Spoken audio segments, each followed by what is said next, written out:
Hi, welcome to Sports Talk Weekly. With Todd Howard, I'm Dick Thompson. An era came to an end when the final game was played at Yankee Stadium this week. All the Yankee greats were on hand for the celebration, but Roger Clemens was nowhere to be seen. Perhaps the Yankees misremembered his phone number. The Dodgers have placed rotund outfielder Andrew Jones on the 60-day disabled list. On the positive side, the team is now expected to save thousands of dollars on their post-game spreads. More than 3,000 new citizens took the oath of allegiance at the first naturalization ceremony ever held at Fenway Park.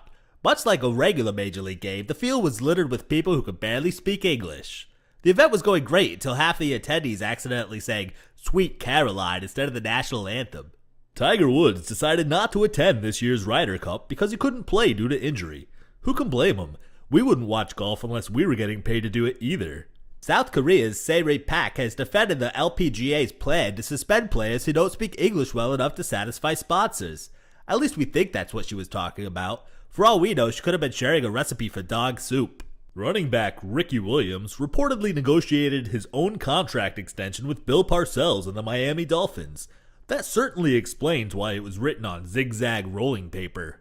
NFL referee Ed Hochuli has decided to personally email hundreds of San Diego fans after blowing a call in last weekend's Broncos-Charger game. But you know the emails are probably just littered with errors. He's like the Paris Hilton of NFL refs, blowing everything that comes along. In NBA news, Oklahoma City's new franchise will be called the Thunder. The name was chosen over absolute zero, another meteorological term which instead will be used to refer to the team's win total.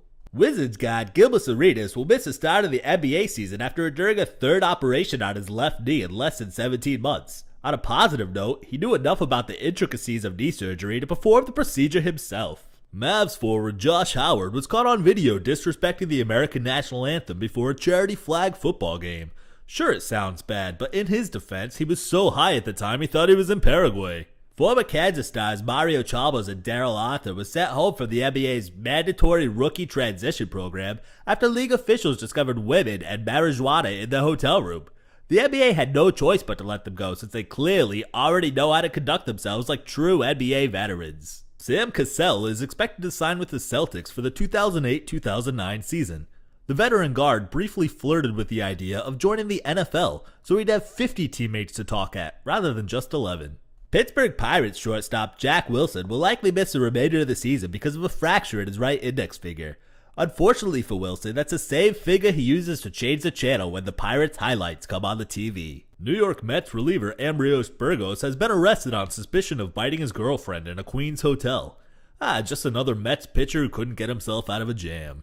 A Russian team has offered NBA star Ben Gordon a contract that would pay him $5.5 million per season. It's the first time in years that the words Russian and contract have been uttered without someone ending up dead in the trunk of a Cadillac. Lakers star Kobe Bryant announced he will not have surgery on his right pinky because recovery would take too long. Bryant has been playing with damaged ligaments since February and a badly bruised ego since 2003. And now it's time for What the F. The Tampa Bay Rays have reportedly sold out the tickets for their first round playoff appearance. What the F? These so-called fans wouldn't go to the ballpark if the tickets were free during the regular season. Now all of a sudden they're die-hard, lifelong Rays fans who wouldn't miss an opportunity to see the Rays in the postseason? F off. Maybe they mistakenly thought they would be facing the Red Sox in the first round, or they thought they were selling Buccaneers playoff tickets early this year. I doubt any of this is true, so Rays fans, I hope you all didn't hurt yourself when you jumped on the bandwagon. That's gonna do it for tonight. With Todd Howard, I'm Dick Thompson. Good night, you bastards.